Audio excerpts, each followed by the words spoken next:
Welcome back to another episode of the Hustle Nation podcast. Today, as always, we've got a real treat. Mr. Jeremy Weber is in the house. Jeremy is founding member at Brand Builders Group. Jeremy, welcome to the show. Man, it's great to be with you guys. Thanks for having me.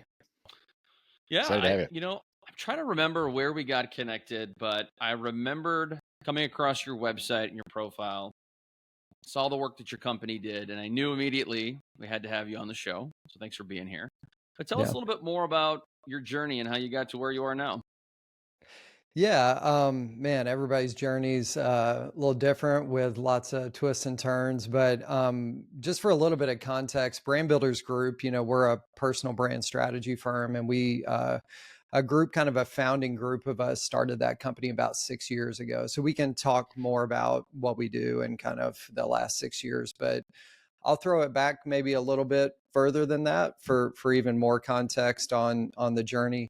I started out as a nerd, right? I always like to say I studied computer science in school, and so grew up doing a lot of really technical things, like programming and database administration and all that kind of nerdy stuff, and which was awesome. I had a tremendous passion for technology, and that's actually right out of school. I was doing very technical things like I mentioned. But it's kind of interesting, early on in my career I realized that I wasn't the nerdiest of nerds, right? Like there were people that were better at the programming, better at the really technical things, but I kind of had this unique ability that they didn't have, and that was kind of the ability to understand really complex technical topics and the deep technical things we were doing, but actually communicate them with non-technical people, right? And bridge that gap, which is often not the case for really technical people, as we all know. So that kind of set me on this slightly different career path of doing more entrepreneurial things, but in a technical setting in the tech industry. And so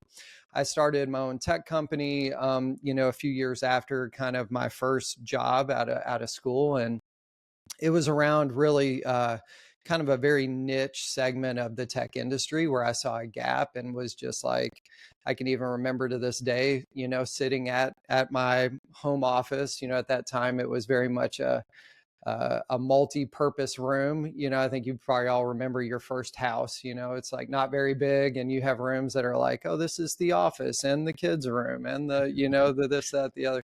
So I remember sitting there and was like, man, I have a choice, right? Like I see this opportunity, and I can try to go after it, or I cannot. And again, to this day, I always remember, like, I didn't want to be like, what if? I didn't want to look back 3, 4, 5 years from then and be like, man, what if I would have done that? So I was like, I'm going to do it. Right. And I went all in and really developed some software to kind of plug this gap in the market, and started kind of licensing it out. And that was really the beginning of kind of, again, my entrepreneurial journey of blending technical capabilities, but, just a passion around, sales, marketing, strategic positioning, and business growth, those types of things. And so that was exciting. That was, there's a lot of risk there, but there was ultimately a lot of reward. So I kind of licensed that tech out for a little bit until kind of the primary client of that software I had developed was interested in acquiring the technology.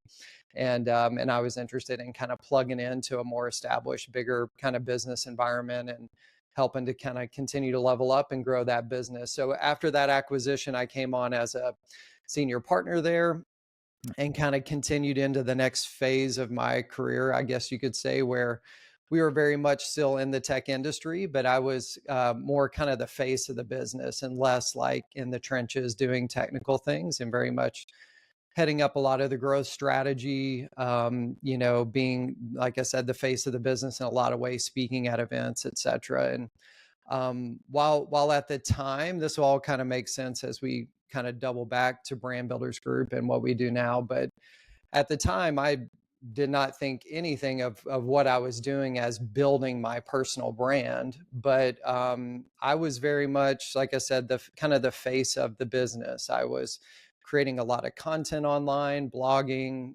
Twitter was kind of the go-to spot at that time. So this is several years ago, many years ago. and speaking at big conferences, in San Diego at, events that had 16,000 people in the audience. So, I mean, some pretty big stages, and it was exciting. So I was very much, taking my expertise and getting out there as an extension of our business. And that helped us broker new strategic partnerships, drive a lot of revenue growth, all these exciting things for the company. And so that journey lasted probably 6 or 7 years at that company, and it abruptly ended. I think we all have those, what I like to call inflection points along our career, where it's like, man, that was something happened there, believe in the universe or God or whatever it is, but something kind of intervened. And, Yeah. oftentimes those things are painful, but yeah, I had a big intervention, and it was basically kind of a blow up with the other two partners, and kind of this idea that I was getting a little too big for my britches per se, and it resulted in kind of an abrupt exit of that company. And at the time, it hurt, to be totally honest with you guys. It was total blindside, and it hurt, and there were lots of anger and emotions and all kinds of things, but that ultimately was a change that needed to happen, that I probably never would have had the courage to make myself, right? And that set me on a path of really starting to branch outside of technology and saying, like, look, tech is a big part of my DNA and what I love and I'm good at, but there's value I can bring to non-tech companies, and not just this company, right? And so that kind of set me on this path of advising multiple businesses. And there was like a little stint, between that company and Brand Builders Group. And then ultimately I was part of the founding team that started Brand Builders Group, which is a personal brand strategy firm now. So I'll kind of pause there. There's maybe more things along that journey that you guys want to dive deeper into. And, obviously, exciting moments and more painful moments. But that's a little bit of the backstory on just kind of how I find myself, where I'm at now. At what point did you know there was a business to be built around building a personal brand or helping people build a personal brand? Yeah, I think that became really clear probably, about probably like more like 8 years ago, I would say. We started Brand Builders Group 6 years ago, but very much the the strategies we use today to help clients build a more influential personal brand were not just created 6 years ago, right? We had been fine tuning those strategies. Like I mentioned myself, I was modeling and doing a lot of these things of just how do you get out there more and take very clear positioning and messaging and amplify that by distributing through multiple channels as a thought leader, as an expert on whatever you do. And then we had really cut our teeth on some other personal branding things at the company prior to Brand Builders Group, where Rory Vaden, one of the co-founders of Brand Builders Group, really through his personal brand, we had hit the New York Times list with his first book. He's a Hall of Fame speaker. So some of these things that most people think are very personal branding-esque, I'm an author, I'm a speaker, right? Like we had really cut our teeth on how to do those things at a really high level as part of helping to grow the prior business. So we kind of learned a lot of lessons the hard way. But we're really using them as a growth strategy for that prior business, just like I did when I was, kind of a founder or like a partner in that tech company. And so I think, during those times, it was clear the value of saying, how do we take one or more thought leaders or key people inside a business and start elevating them more as a trusted expert in their space, but make sure we're positioning them as a seamless extension of the business, not like, hey, I'm trying to exit and start my side hustle, but hey, this is a piece of the overall sales and marketing strategy, the growth strategy for the business. So we're branding and marketing the business, but we're also saying, man, we should do some special things for this one or two or X number of people, as kind of a complement to the overall sales and marketing plan for the business. So we were modeling that prior, but I think it was ultimately when, some stuff hit the fan, in my world, and then ultimately at the prior company that we were all part of that created these abrupt exits, right?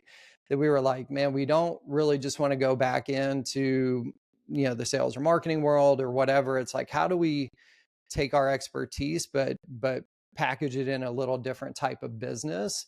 And I think that's when we really just felt like, man, this idea of a personal branding agency, a personal brand strategy firm, and that being what we just specialize in, was kind of birthed at that time. But obviously, like I said, a lot of the lessons learned and the strategies had been honed over probably, a 15-year period at that point. One of the things that really struck me as you talk through your journey is just your lens, which, you almost understate, but this client first approach, client first mentality. I mean, even when you talk about from the tech company to what you're doing now, this laser focus of trying to find what's a problem to be solved that matters, that someone cares about. Yeah. And then attacking it and iterating it to actually solve the problem. I think, we talked to a lot of different people that are trying to start, whether it be a side hustle or a new business or things like that. And I think a lot of times the lens is backwards. It's, well, I want to do this because I just want to be an entrepreneur, or I just want to have that brand, right, of being an entrepreneur. Yeah. But it's like, okay, but you don't just get to call yourself an entrepreneur. It's like, well, what is the problem you're trying to solve? How do you evaluate it? How do you refine it? And then how do you package it, right? But if you're not solving a problem that matters, it's never going to go anywhere.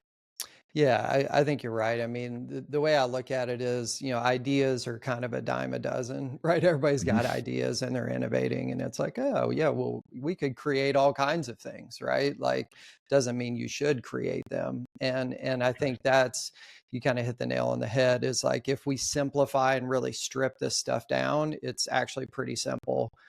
Who are you very powerfully positioned to serve? Like, and this applies to building a personal brand, building a business, like building whatever. And we can hopefully talk a little bit about the definition of a personal brand, because I think people get it all backwards. But regardless of what we're building, it's actually pretty simple. Who are you very powerfully positioned to serve? You understand the reality of some segment of the market because you kind of been there, done that. You can relate to them, right? Because of that, you understand that they struggle with some things. There is a problem, right? And oftentimes the bigger the problem, the more people are willing to pay for a solution to the problem, right? So like, and people are paying for solutions to problem. If you're not solving problems, good luck with having a sustainable business, right? So what's the problem you're solving? And then, there's a little bit when it comes to messaging and positioning, kind of, what are you promising to do for them? That's kind of the opposite of the problem. And it really means the transformation. What's the transformation you're promising to make for these people you're passionate about serving and powerfully positioned to serve? And then the last thing is, how do you deliver on your promise? Like, I think a lot of people maybe like know who they can serve and have a problem and are like, hey, this hook and this messaging, this promise sounds really great. They're going to lean into it. And then it's like, well, that sounds great, Jeremy. How do you do what you do? And it's like, oh, well, like, and they talk for, they don't have a well thought out process that they run clients through that drives results and gets them to the destination. Or they don't have a proven process, right? So I think this is where you have to combine those three things. Then once you kind of get that foundation, frankly, it's like, well, how are we packaging your process, right? Like, to make money. And there's, tons of different ways to monetize your method. But if you don't have some of those foundational pieces in place, like, good luck having, getting product market fit, getting traction, seeing growth, and then ultimately having a chance to scale whatever it is you're trying to do. So, yeah, you're spot on with that. So you mentioned the fact that a lot of people look at personal brand backwards. Can you speak to that? Yeah, absolutely. So I think most people think, when they think personal brand, they think influencer, right? Like, they think, oh man, I want to build my personal brand. That means I want to be this influential person. Like, and oftentimes being an influencer, really is just a way to monetize your influence, right? Like, it's saying, like, an influencer as we know them is like, I have a good sized platform, and because I have a lot of eyeballs that are paying attention to me, I can now monetize those eyeballs through ad or affiliate type revenue, right? So I think when most people think personal brand, they probably think social media or kind of big platform, and then think influencer, right? Some people may think, speaker, author as well. Like, okay, like, if I'm going to build my personal brand, that means I'm going to be like speaking on stages more and getting paid, and then authoring books, right? And so yes, like those are all true-ish, right? But at the end of the day, those things we just talked about are really just ways to monetize your expertise, right? And so if you strip it down again, I would say the personal brand is you. Like it's you. It's as simple as that, right? And then we say, well, if you're great at something, right? Like how well known is your personal brand? How well known is your expertise, right? And so you have a personal brand. It's just that how many people know about you, right? And what do people think about when they think of you? And so we kind of have this saying at Brand Builders Group that another way to kind of think about your personal brand is just your reputation, right? And so then we can break it down and say, okay, well, if your personal brand is just you and your reputation and what people think about when they think of you, then it's a matter of saying, well, okay, well, how do I have more impact or build a more influential personal brand or a more recognized reputation? So we have this thing called the reputation formula, and it's results times reach equals your reputation. It's actually pretty simple. It's like results. Are you great at something? Like, and this is not your personal brand, it's you. Like, are you great at something? Like, are you an expert where you can deliver value to really help people? And then the other part of the equation is your reach. How many people know about you as the expert you are? And some people have small influence, some have really big influence, right? And so you can some people are really great at what they do. They have amazing results and very little reach. So they would have like a small positive reputation. Others, are crappy at what they do or do really bad things, but a ton of people know about them. You'd have a really big negative reputation, right?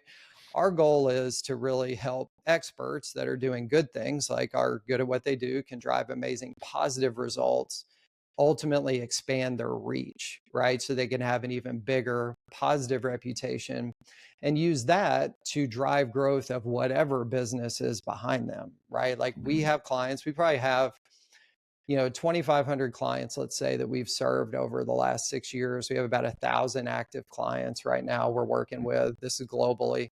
And within that client base, you have everything from true solopreneur lifestyle businesses. I'm a speaker, author kind of person. And if something happens to me, there is no business because like that's how all the money's coming in.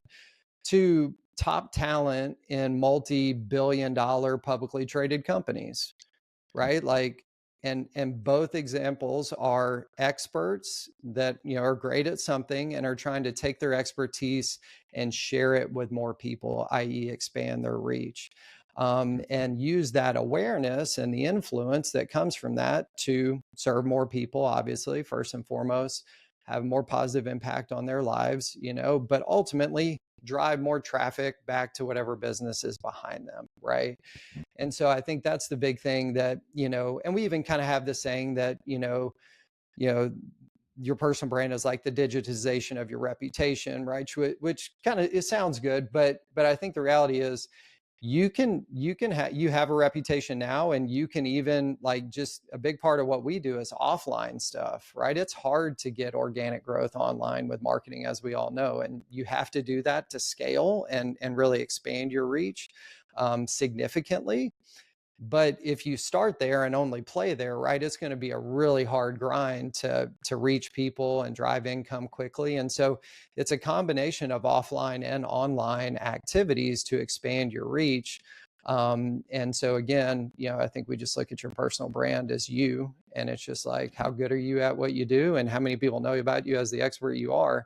And we're probably not going to help you so much with being better at what you do, right? Like you're the expert at whatever you do, but we are really good at helping kind of package your expertise, or kind of how do we structure it for scale, like so it can be shared with more people and understood more easily. And then we help a lot with just how do we expand your reach. So using a combo of offline and online things. So longer answer than maybe you wanted, but again, I just think a lot of people kind of put it in a box and they're like, hey, that doesn't really apply to me. And we have clients that are representing businesses of every type out there. So, Jeremy, I love this conversation.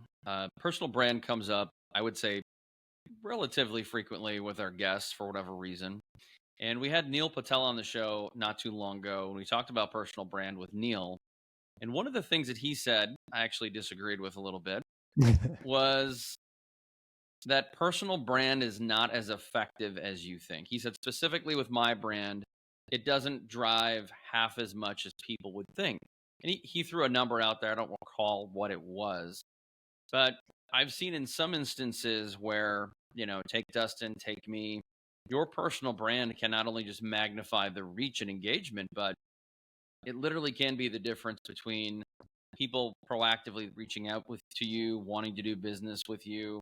It can be a monumental shift, and I've seen it firsthand. So I'm curious what you think about that. How impactful can it be to a business?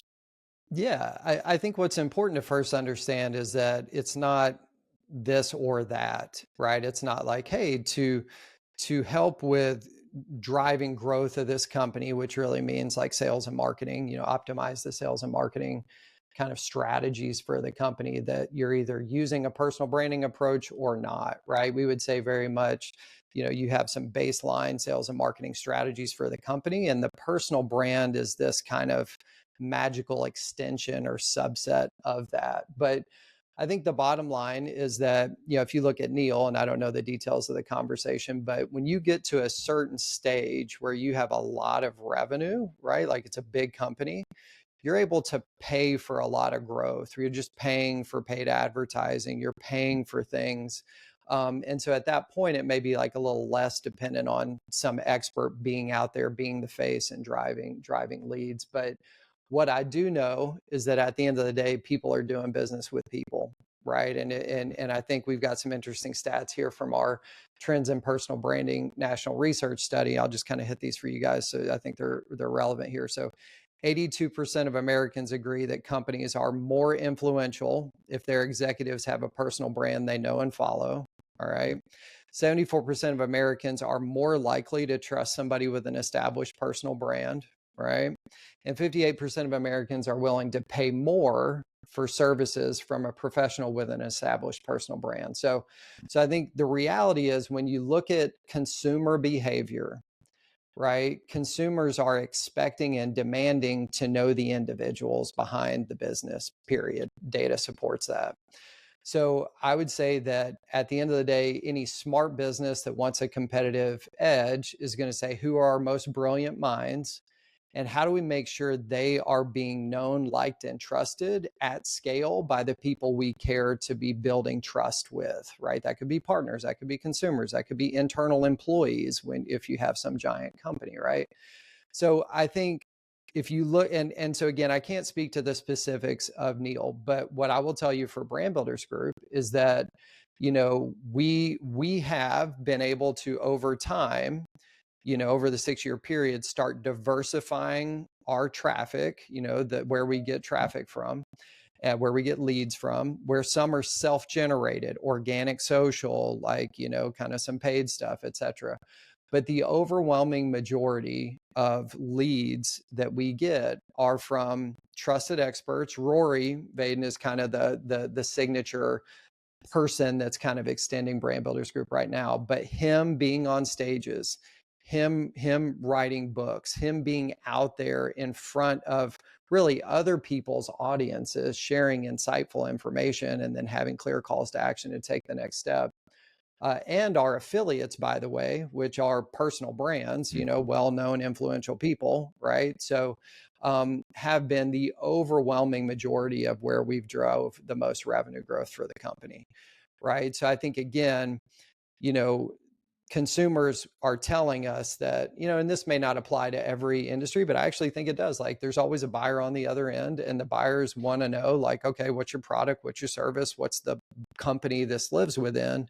But people do business with people at the end of the day. And the more they know, like, and trust who kind of they're going to be, who introduced them to the brand, or who they're working with as part of doing business with you, that only helps build deeper relationships with people, to lower your initial customer acquisition costs and help with retention, right? So I think, it's ultimately a subset of the overall strategy, but I think it's the future, frankly. And companies that are shying away, that, hey, it's too much risk for us just to kind of elevate somebody, they could leave, or like whatever.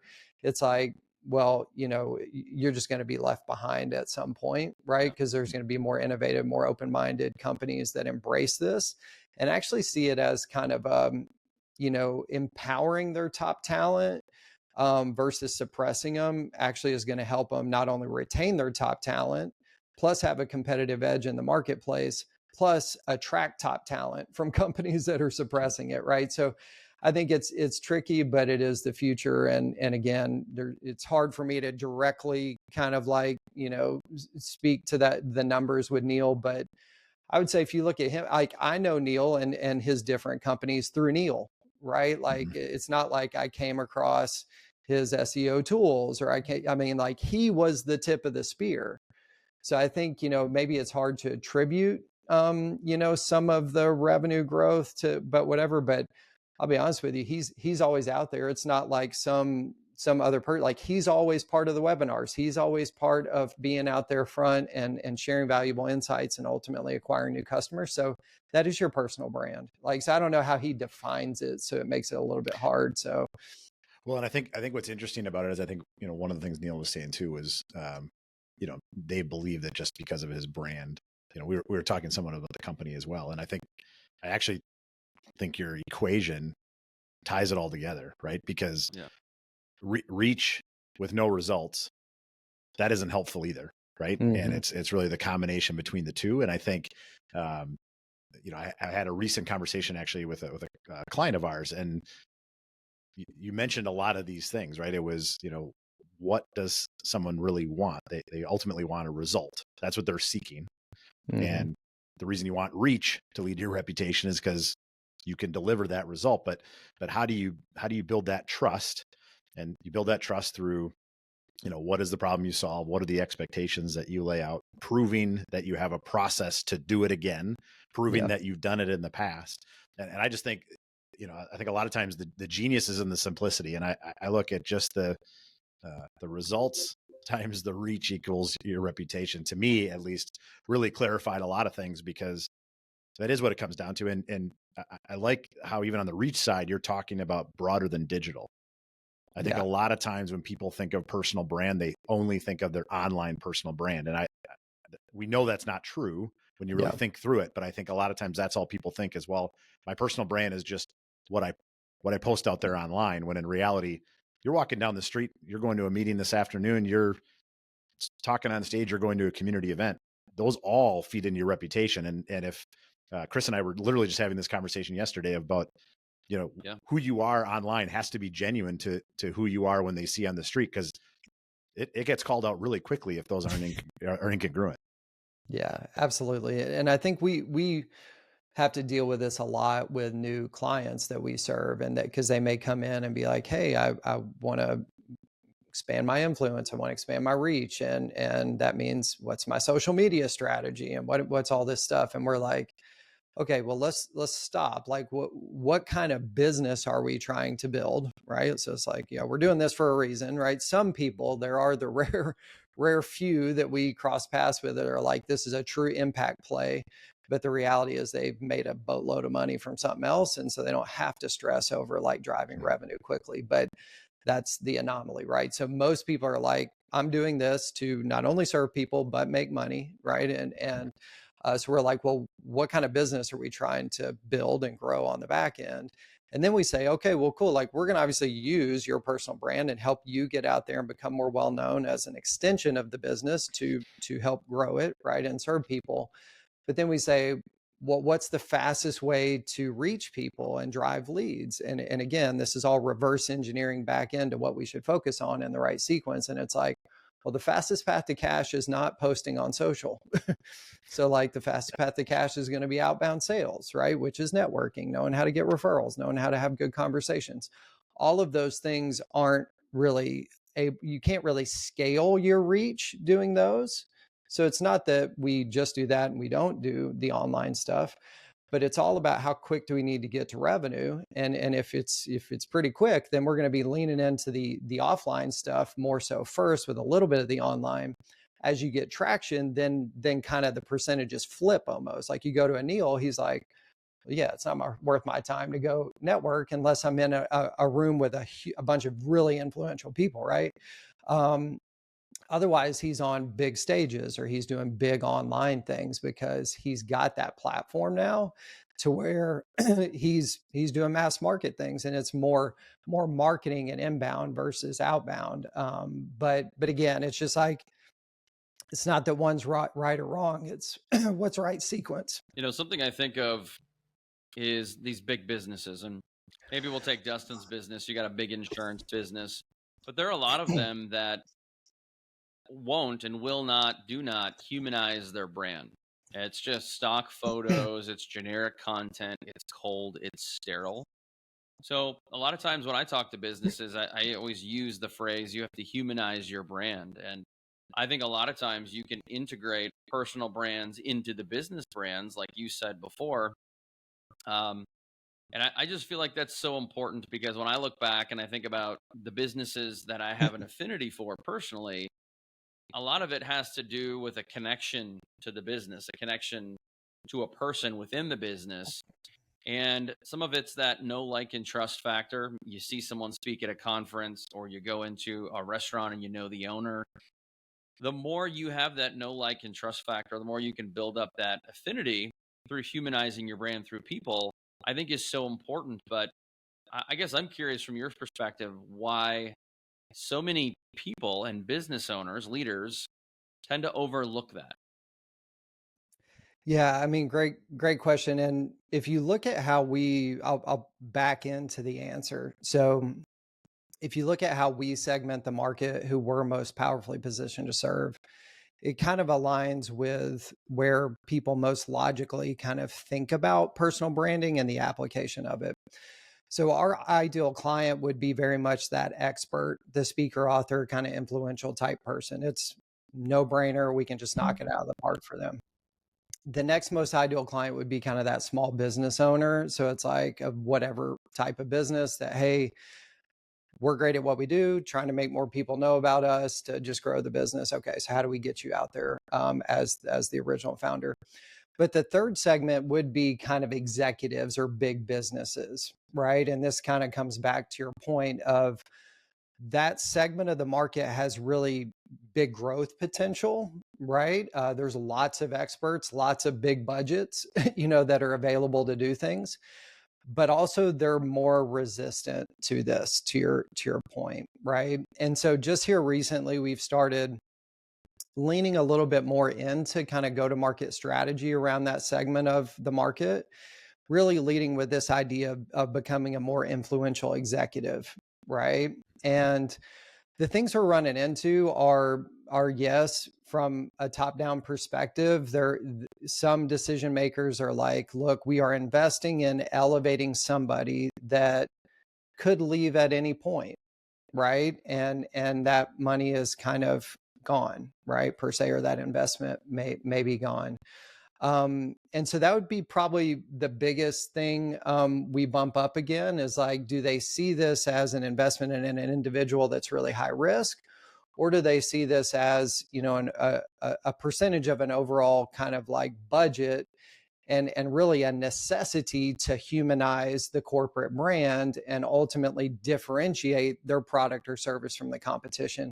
And I think what we're seeing more and more is that companies are realizing that product and service based differentiation is not enough these days, right? Like everybody's kind of got similar-ish things they're selling. And really what's going to give you that competitive advantage is having your true trusted expert, like somebody that is just, and people, it's not one person, in these big companies that are really just the innovators, the forward thinkers, the thought leaders, right? In whatever industry, being the go-to people, right? And it's like, and if you don't do it, somebody else is going to do it. So you better get on board or not. And the reality is there's ways to structure this where it minimizes risk for both parties, right? I think if a company is going to, and this is some of the details we're getting into as we lean into this segment of the market more, is it's got to be smart, right? Like, and if a company's going to make a big investment to get somebody out there and really say, hey, we want to help you author a book and hit a big list. We want to help you get on big stages, but obviously the positioning of you and the message you're delivering is very much aligned with and driving traffic to this company, not your own side hustle, right? So there's a positioning thing that has to be kind of foundational. But then also, if there's a big investment made by the company to do this, then sometimes there's validity in saying, well, like, you're going to have to stick around for a certain period of time. Like, we're not going to drop all this and then you go exit, you know.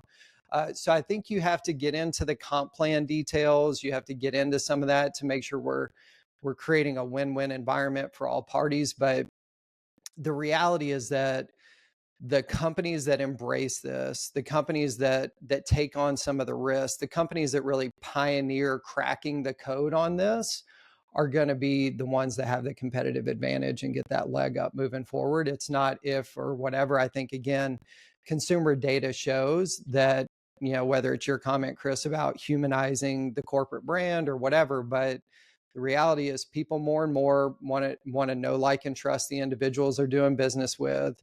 And the more your experts, and then as a byproduct, your company brand are the ones they think of first, that gives you that leg up. And you can choose to embrace it and innovate it and really figure out, how do we package their insight? Yeah, how do we help them develop thought leadership better? How do we help them package and distribute that thought leadership in more formats that get more traction in front of more people, right? You can take a really innovative approach of really doing what we do with these solopreneur lifestyle businesses, but saying, let's do that in the right way for people inside a big enterprise. So we're seeing, you know, certain little pockets of this happening, but again, there's real head waves. Like, I mean, it's a reality. It's just like, you get egos involved and you get people like, oh, I don't know if this person's going to stick around. So it's not easy, but what I'll tell you is the future is, I think it's a future, and it's just like the companies, again, that embrace it and pioneer it are gonna have that leg up. Last thing I'll say is, not only to retain their top talent, I kind of said this earlier, but I want to reiterate it.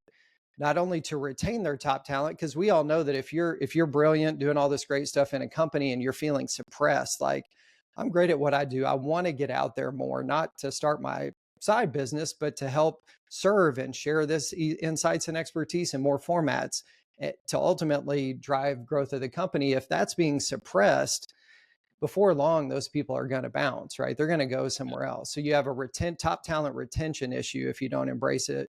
So I think it's really, companies that embrace it will be able to retain, you know, their top talent, but then they'll also be able to attract top talent from other companies. And so those are just extra added benefits to just getting that competitive edge from a sales and marketing perspective. Jeremy, too. you know, someone who has a marketing background, I would say that I would argue it's not the future, it's the now. And it's been the now for a while, for people maybe who don't believe it. And the other comment I'd make is, you know, I have seen those businesses who are scared, or they're fearful of what could happen. And I always say, you can't run a business scared. I mean, show me a progressive, growing, thriving company that operates scared. Yeah, true. So true. The other thing I thought was really interesting, Jeremy, is you talk about the future, right? And everyone, when they're talking about the future right now, is talking all about AI and technology and all that sort of stuff. And, you know, to your point on the humanizing the brand, you know, being genuine, I think that's, you know, to your point of who's going to have the competitive advantage of the future. I think it's not even close that it's going to be exponential, because I think so many brands are going to become so much more sterile in the next 3 to 5 years, because they're going to rely on technology and AI to just streamline things. And don't get me wrong, you need to do that, right? To your point, you started as a tech nerd, right? So like, it doesn't mean that stuff shouldn't be used, right? I mean, that would be like saying, well, I'm not going to use my iPhone, right? I mean, look, there's technology to be used, but I think it always kind of still comes back to, people like to work with people. And I think that I think it's even going to be more critical going forward that brands have a more human feel, because it's going to be so easy for anyone to kind of elevate to that basic level of to your point earlier, Chris, stock photos and, you know, stock value props and things like that. But it's, you know, who's going to really accelerate that and humanize it, I think is going to be the one that's going to step ahead. Yeah, I mean, I look at, AI and all these emerging technologies as just being ways to do work more efficiently, right? Like, so Mhm. yeah, certain things that took people can now be automated, and that's always been the case. So, and AI is a huge disruptor and is going to accelerate a lot of things. But what does not change, and you just touched on this, but to reiterate it, is that at the end of the day, if you look at people that are making partnership decisions, buying decisions, whatever type of decision to do business with you, who are they interacting with?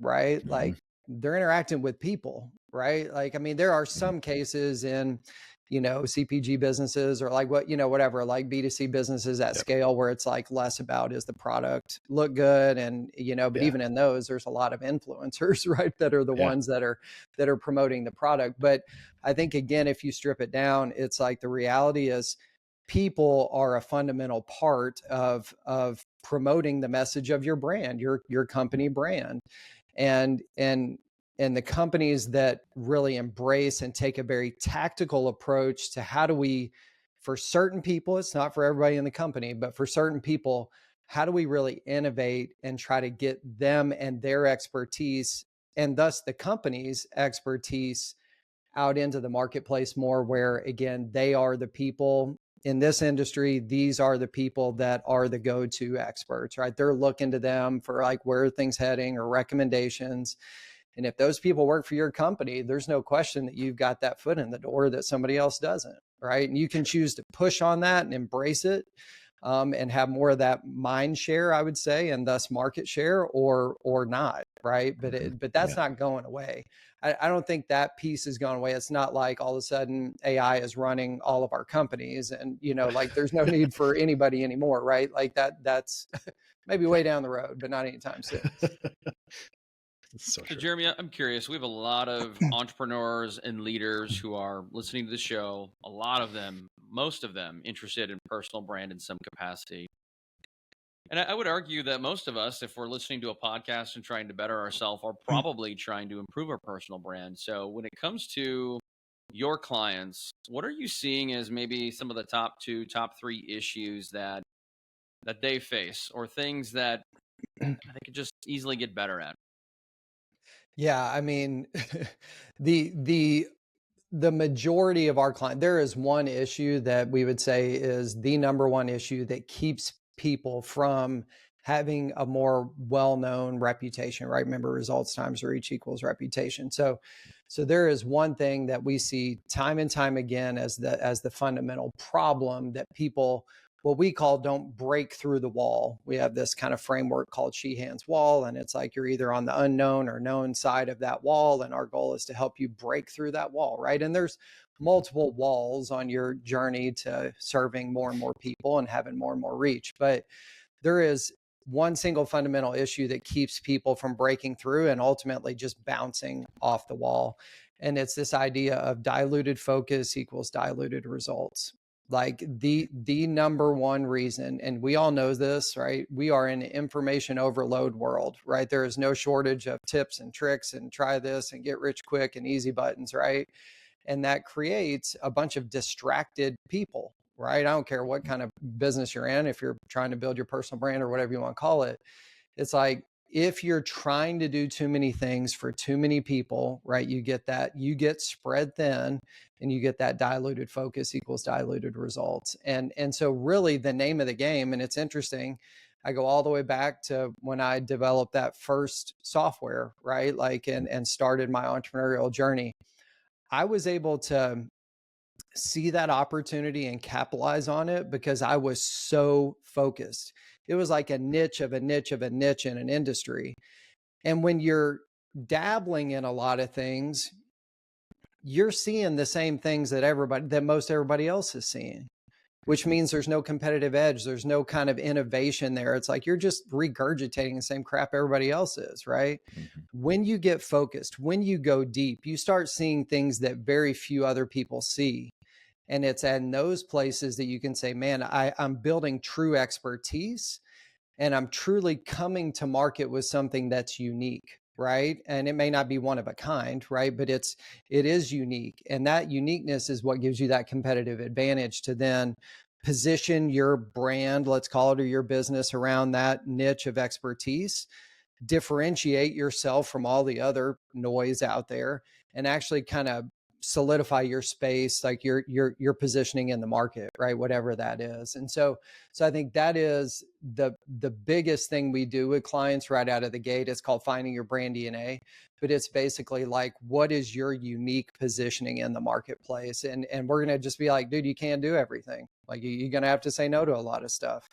And so I think we continue to see that being the biggest issue, is just people trying to do too many things and chasing too many things. And it's like, look, you got to focus. If you're not willing to focus and be disciplined and make sure all these different activities, sales, marketing, et cetera, like all these activities are positioned in alignment with that unique positioning, you're not going to have a chance to break through the noise and thus break through the wall. So and some people are willing to do that, some aren't, but the reality is that's a non-negotiable. Like, I think in the world we live in, especially if you're in the early days, like, I mean, yeah, at scale, yeah, Tony Robbins can talk about whatever he wants to talk about now because he's got all this momentum and this huge, like, enterprise. But he didn't get to where he got to by talking about everything. Gary Vee, Neil Patel, like, you take any of these people, they didn't get to where they got to talking about what they're talking about now. They had a niche. They kind of focused and got traction and dominated something. And from the momentum of that, they were able to strategically expand over time. I mean, look at Amazon as a business example. What did they sell when they first started? Books. Yep. Books, right? What do they sell now? Everything. Everything, exactly. Right. Like, but if they would have tried to sell everything right out of the gate, they wouldn't be where they're at now. Right. So, I mean, it's pretty simple when you kind of think about it, but not always easy to do. And so I think, again, it may not be the sexiest answer, but it's the truth. And people need to understand that and embrace it. And now the $1 million question is what to focus on. And, some of those things, it's not always easy, but the truth of it is you gotta like focus on something, be great at it, not get spread too thin. And then if you do that, things kind of take care of themselves over time. Oh, Jeremy, you're opening up so many things that we could talk about. So we're going to have you back because I do want to talk about it at another time, brand DNA. I want to talk about that reason that you mentioned, because I've been there. I know a lot of people have. I've seen it firsthand. And I just want to talk about why you should hire a VA or why you should start hiring people and a lot of other things that come to mind. But we got to wrap it up. So thank you for being here. But before we let you go, tell our listeners a little bit more about Brand Builders, where they can find you. And I know you've got a summit coming up, right? Yeah. So we've got, so like I said, we're a personal brand strategy firm. So if any of this stuff is kind of like, hey, I've got this type of business I'm trying to grow and I want to increase my results and my reach, right? All that stuff.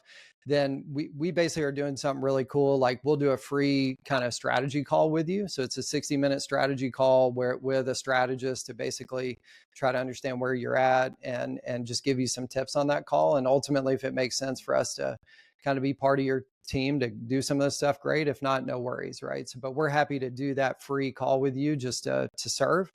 So that's available to your listeners. So I definitely want to let you guys know how to get that. So you just go to freebrandcall.com/JW, and maybe you guys can put that in the show notes or something, but freebrandcall.com/JW.